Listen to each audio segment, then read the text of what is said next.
هل أتاك حديث الغاشية؟ آج کا ہمارا سبق سورۃ الغاشیہ کا ترجمہ تفسیر پڑھنا ہے۔ اللہ تعالیٰ سے دعا ہے اللہ تعالیٰ مجھے سمجھانے کی اور آپ کو اچھی طرح سمجھنے کی توفیق عطا فرمائے۔ آمین۔ اللہ تعالیٰ فرماتے ہیں حل اتاک حدیث الغاشیہ، اے نبی کیا تیرے پاس ڈانپ لینے والے کی خبر آئی ہے؟ قیامت جو آئے گی اور چھا جائے گی، ساری چیزوں کے اوپر چھا جائے گی۔ غاشیہ کہتے ہیں، غاشیہ یغشا، ایک کام انسان کر رہا ہے اور اس کام میں خلل ڈال کے ایک دوسری چیز آ کے چھا جائے، جیسے دھند چھا جاتی ہے، اسی طرح بادل چھا جاتے ہیں، باقی ہر چیز ختم ہو جائے جس میں کام لگے ہوئے ہیں، سب کچھ ختم ہو جائے اور ایک چیز آ کے نئے سرے سے اس کے اوپر چھا جائے۔ قیامت کا منظر جو ہے بیان کیا جا رہا ہے کہ قیامت آئے گی اور اچانک آ کے چھا جائے گی۔ کیا اے نبی تجھے اس کے بارے میں کچھ پتہ ہے؟ اس کی خبر تمہارے پاس آ چکی؟ نبی کریم صلی اللہ علیہ وسلم نے فرمایا قیامت اچانک آئے گی۔ ایک شخص روٹی کا لقمہ اس نے توڑا لیکن کھا نہیں سکے گا، اسی طرح دودھ دونے والا دودھ دو رہا ہوگا لیکن مکمل نہیں کر سکے گا۔ اچانک قیامت آ جائے گی، کھڑکھڑانے والی، الحاقۃ مالحاقہ وما ادراک مالحاقہ اذا وقعت الواقعہ، جتنی بھی 30واں پارہ تقریباً ہے ہی قیامت کے بارے میں۔ وجوہ یومئذ خاشعہ، اس دن کئی ایک چہرے ڈرے ہوئے ہوں گے، ڈر رہے ہوں گے، پشیمان ہوں گے، شرمندہ ہوں گے، رو رہے ہوں گے، لیکن اب پچھتائی کیا ہو جب چڑیاں چگ گئی کھیت۔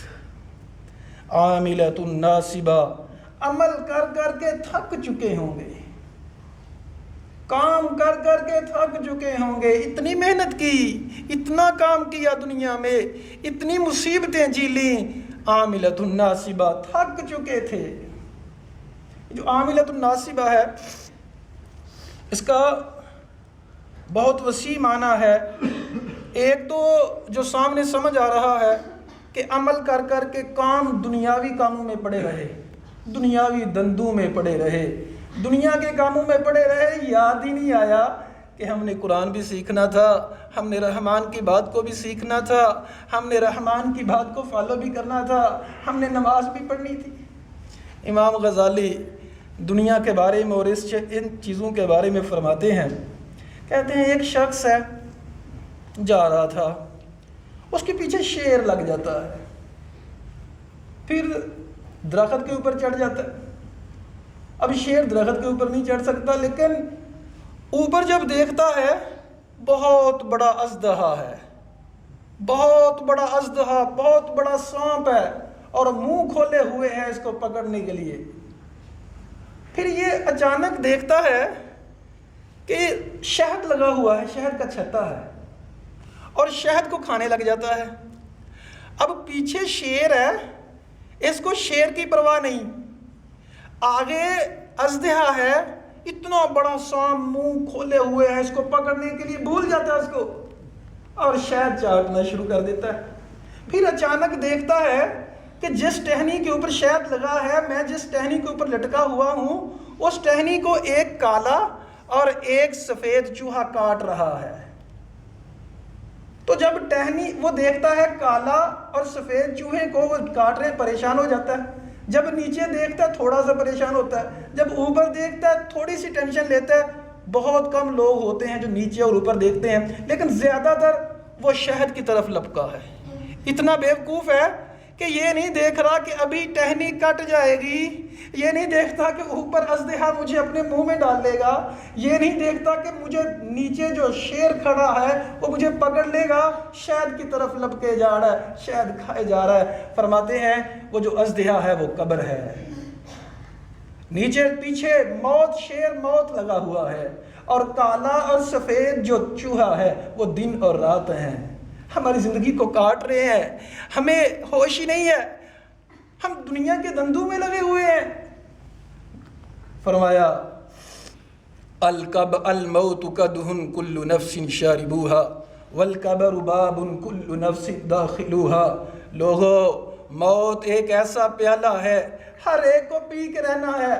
بھائی سوچے میں نے مرنا ہے، آپ نے مر جانا ہے، ایک دن آئے گا میرے لیے کہا جائے گا کہ یہ میت ہے، یہ مردہ ہے، اس کو جلدی کرو، دفنانے کی فکر کرو۔ لوگ کیوں نہیں آ رہے؟ کس کا ویٹ کیا جا رہا ہے؟ کس کا انتظار کیا جا رہا ہے؟ اس کو دفنانے کے لیے کیوں نہیں جاتے؟ لوگوں کو کیوں ویٹ کر رہے ہو؟ لوگوں کو لیٹ کیوں کر رہے ہو؟ ہر کوئی پوچھنے والا ہوگا۔ ریاض الصالحین کے مقدمے میں لکھتے ہیں ان للہ عبادا فتنا ترکوا الدنیا وخافوا الفتنا ولما علموا انها ليست لحي وطنا جعلوها لجة واتخذوا صالح الاعمال فيها سفنا۔ فرماتے ہیں اللہ کے کچھ ایسے بندے ہیں فتنا، وہ بہت ذہین ہیں، بڑے عقل مند ہیں، بڑے دانا ہیں، کرتے کیا ہیں؟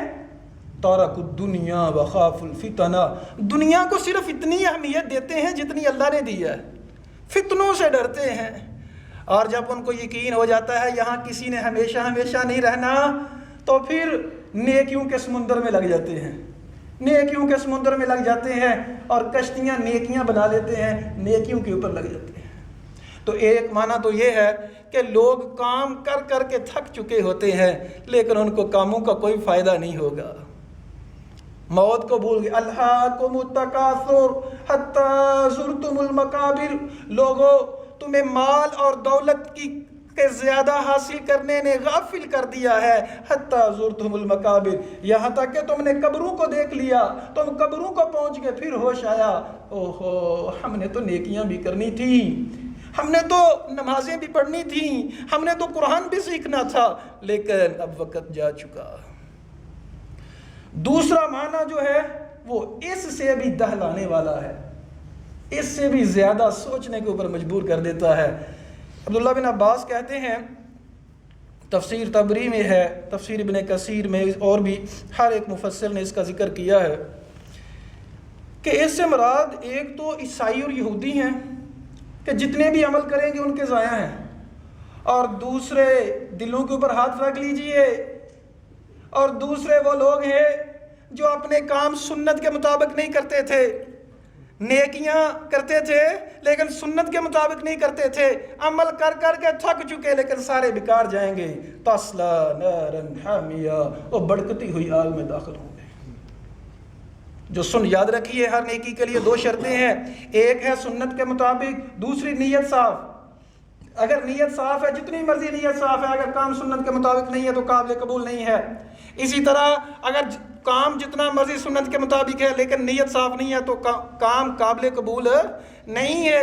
نبی کریم صلی اللہ علیہ وسلم کی حدیث ہے، فرمایا قیامت والے دن ابو داؤد، ترمذی، نسائی، ابن ماجہ، ساری احادیث مسند احمد میں بھی ہے، موطا امام مالک میں بھی ہے، فرمایا کہ قیامت والے دن میں اپنے حوض کوثر کے اوپر بیٹھا ہوں گا، کچھ لوگ آئیں گے اور ان کے غرن محجلین، ان کے چہرے چمک رہے ہوں گے، اور میں دور سے پہچان لوں گا میرے امتی ہیں، تو فرشتے درمیان میں رکاوٹ لگا دیں گے، کہیں یہ نہیں آ سکتے۔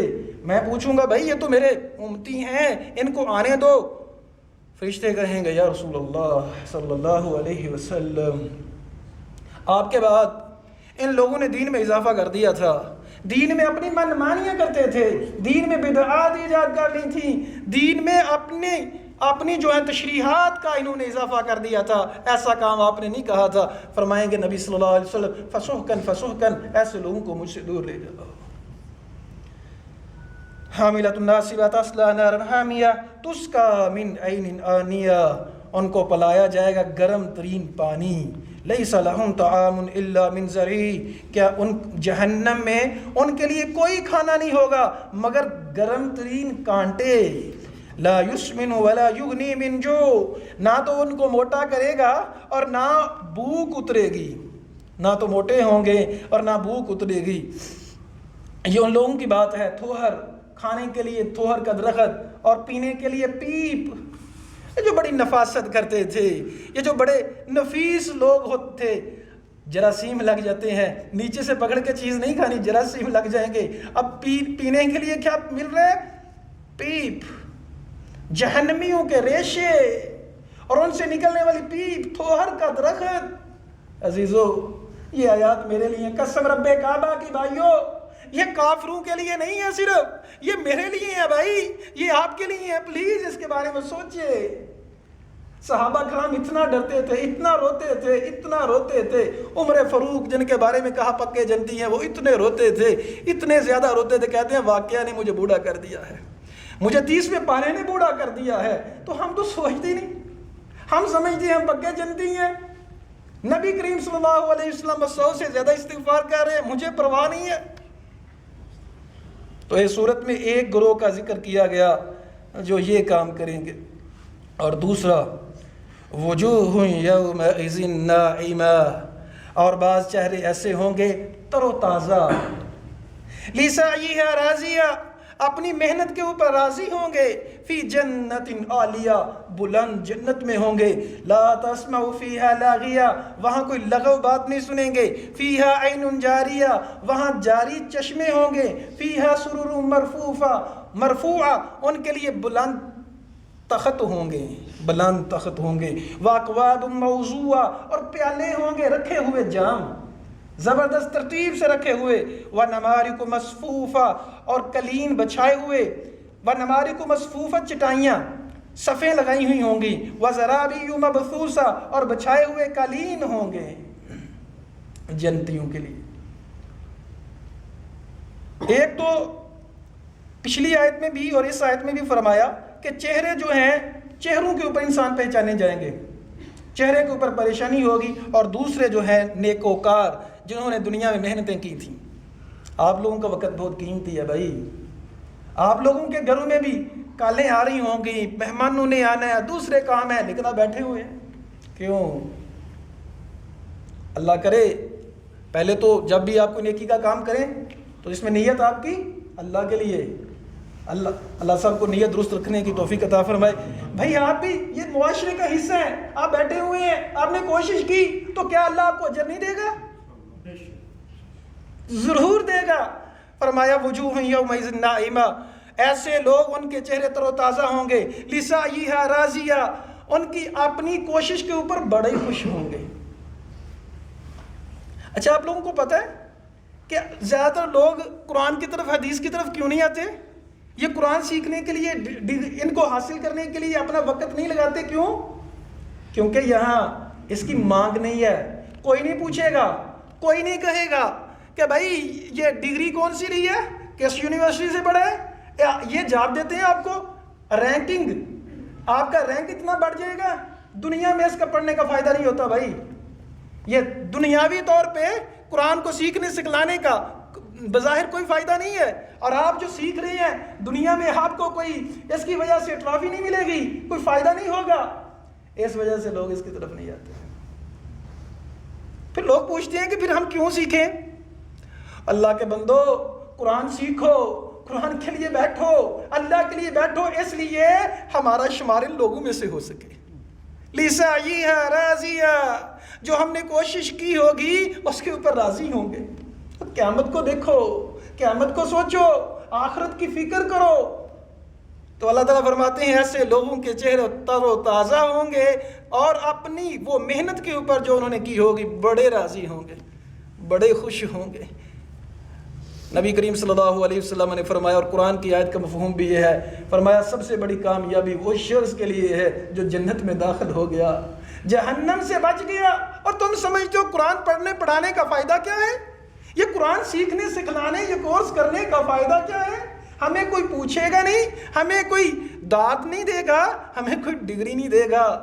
اللہ کے بندو اس آیت کے ٹکڑے کے لیے، اس میں شامل ہونے کے لیے قرآن کے لیے وقت دے، تفسیر کے لیے وقت دے، اللہ کے لیے وقت نکالیں۔ لسعیہا راضیہ، فرمایا وہ اپنی کوشش کے اوپر بہت راضی ہوں گے، بلند جنت میں ہوں گے۔ لا تسمع فیہا لاغیہ، وہاں کوئی لغو بات نہیں سنیں گے۔ انسان کی فطری طور پہ کئی یہ خواہشات ہیں۔ ایک انسان کی خواہش یہ ہوتی ہے کہ میں جو کہوں وہ ایک تو پورا ہو اور مجھے ٹوکا نہ جائے، بھائی نہ کرو۔ تو اکثر اس کے لیے اصول بنائے ہوئے ہیں، ہر ایک نے اپنی فیکٹریز میں، اپنے گھر میں، مجھے ٹوکا نہ جائے۔ بھائی دنیا میں تو ٹوکا جانا ہے، دنیا میں تو بیوی پوچھے گی، بچے پوچھیں گے، والدین پوچھیں گے، دوست پوچھیں گے، یہ سب کچھ ہوگا، لیکن جنت ایک ایسی جگہ ہے وہاں ٹوکا نہیں جائے گا، بات کوئی نہیں ٹوکا جائے گا۔ پرفیکٹ بات کی ہے اس نے بھائی، جو بات کی ہو گیا، جو کہا ہو گیا، جو چاہت کی وہ ہو گیا، کہنا نہیں پڑے گا کیوں، ڈانٹنا نہیں پڑے گا، جو کہہ دیا وہ ہو گیا۔ تو وہاں جتنی بھی انسان کی فطری خواہشات ہیں، یاد رکھیے یہ دنیا جگہ نہیں ہے اس کی، پورا ہونے کے لیے وہ جنت ہے۔ اللہ تعالیٰ نے جنت میں ہر انسان کی خواہش کو اور فطری جو خواہشات ان کو پورا کرنے کے لیے اللہ تعالیٰ نے سما کر رکھا ہے۔ دنیا میں بھی ہم خواہشات پوری کر سکتے ہیں، لیکن لمیٹڈ، محدود رہ کے، اپنے آپ کو محدود رکھ کے۔ جس طرح گلا سڑا گوشت نہیں کھا سکتے ہم، صحت نقصان ہو جائے گا، اسی طرح وہ گناہ کے کام دوسرے نہیں کرنے، کیونکہ ان کا ہماری روحانی طبیعت کو نقصان ہے، ہماری روحانیات کو اس کے لیے نقصان ہے۔ ضمیر مر جاتا ہے، اور پھر جب ضمیر مر جاتا ہے تو پھر قرآن سننے سے روحانی غذا نہیں ملتی، پھر میوزک سننے سے روحانی غذا ملتی ہے۔ وہ کہتے ہیں میوزک روحانی غذا ہے، روحانی غذا عزیزوں اس کی ہے جس کا ضمیر مر جاتا ہے۔ اگر تو میوزک سننے سے روحانی غذا ملتی ہے، آپ کو غذا ملتی ہے، تو پھر ڈریں، اللہ تعالیٰ سے روئے، اللہ کے سامنے گڑ گڑائے کہ کہیں میرا ضمیر مر تو نہیں گیا۔ ضمیر جاگ تو جاتا ہے اگر زندہ ہو، کبھی گناہ کرنے سے پہلے، کبھی گناہ کرنے کے بعد۔ تو لا تسمعوا فیہا لاغیہ، اس میں کوئی ایسی بات نہیں ہوگی جو اس کے دل کو نقصان، دل کو تکلیف دینے والی اور رکاوٹ نہ نہیں ہوگی اس کے لیے، اس کو ٹوکا نہیں جائے گا۔ فیہا سرر مرفوعہ واکواب موضوعہ ونمارق مصفوفہ، یہ بات تھی۔ یہاں پہلے گروہ کی بات کی گئی کہ جو لوگ برے ہوتے ہیں، جو اپنی خواہش کے پیچھے چلتے ہیں، اور دوسرا گروہ جنتی لوگوں کا جنہوں نے محنتیں کی تھیں اللہ کے لیے۔ ان صلاتی ونسکی ومحیای ومماتی للہ رب العالمین، جن کا سب کچھ اٹھنا بیٹھنا اللہ کے لیے ہوتا ہے۔ دوسرا جو گروپ، ان کی بات کی جا رہی ہے۔ اب اللہ تعالیٰ اپنی وحدانیت کو سمجھانے کے لیے کچھ سوال کر رہے ہیں، خصوصی طور پہ عرب کے معاشرے سے اور عمومی طور پہ ہم سب سے، کہ یہ لوگ اتنا کچھ کے باوجود کہ اتنی بڑی جنت ہے، اتنی مشکل جہنم ہے، پھر بھی جہنم سے بچنے کے لیے پلان نہیں کرتے، پھر بھی یہ جنت میں داخلے کے لیے کوشش نہیں کرتے۔ آخر کیوں ایسا ہے؟ کیوں نہیں کوشش کیوں نہیں کرتے؟ پھر اللہ تعالیٰ سوال کرتے ہیں افلا ينظرون الى الابل كيف خلقت، کیا یہ لوگ دیکھتے نہیں ہیں کہ اونٹوں کو کیسے پیدا کیا گیا؟ اونٹ اپنے آپ کو دیکھیں، لیکن اونٹوں کو دیکھیں، 10 دن اونٹ پانی نہ پیے تو کچھ نہیں ہوتا، اسے سفر کرتا رہتا ہے، اور اللہ تعالیٰ نے اس کے پاؤں اس طرح بنائے ریت کے میں، ہم چلیں گے تو پاؤں پھنس جاتے ہیں، نہیں چلا جاتا، لیکن جب اونٹ چلے گا تو اس کے پاؤں کی بناوٹ اس طرح کی ہے، وہ نیچے پھنستا نہیں ہے، وہ چلتا جاتا ہے۔ افلا ينظرون الى الابل كيف خلقت، اور ایک چھوٹا سا، اتنا بڑا اونٹ ایک چھوٹا سا بچہ پکڑ کے چلا رہا ہے۔ افلا ينظرون الى الابل كيف خلقت، کیا ان لوگوں نے نہیں دیکھا کہ اونٹوں کو کیسے پیدا کیا گیا؟ وَإِلَى السَّمَاءِ كَيْفَ رُفِعَتْ، آسمانوں کو کیسے بلند کیا گیا؟